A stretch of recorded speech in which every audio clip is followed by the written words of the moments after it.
There's a last thing that I want to talk with you about in terms of cultivating intimacy through cultivating intimacy and then joy coming from that intimacy. I asked you the question, again, not last Sunday, but the Sunday before that, how deep are you willing to go and why are you afraid of going deeper with others? Why are you afraid of going deeper with others? For some of us, it's very rare. People would be like, well, I just don't see the usefulness in that. But that's very rare that people don't see the usefulness of that because they had connection with people and they see how valuable that is. But most of us are afraid to open up and to let down our guard with others because we've been hurt in the past and we're afraid of being hurt again. Now, I can say to you with great assurance that if you do this, you will get hurt again, but it is totally worth it. That is to say that I don't think that most people out there are going to intentionally hurt you. I think that that happens most of the time by accident. But the reality is that you need to open up. So what are you afraid of? Have you been rejected?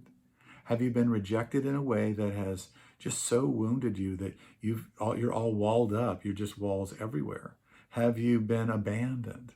Maybe you have had a string of people just come through your life and you feel abandoned in that whole thing. And it feels very similar to rejection, but it's a little different than rejection.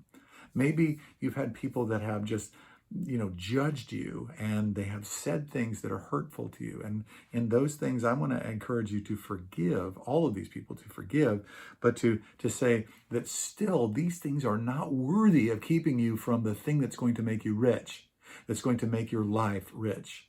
These things are simply not worth the building blocks and the prison doors that these create in our lives.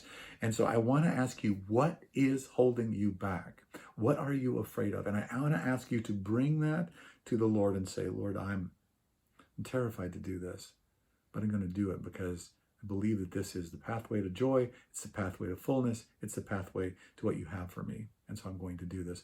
But I hold these hurts. I hold this abandonment. I hold this rejection up to you and I give it to you.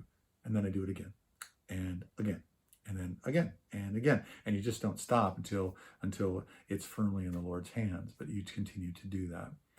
Let's deal with these things so that we can move into the intimacy that so richly is waiting for us. I love you. That's the reason why I'm saying these things. I'm glad that you joined me today.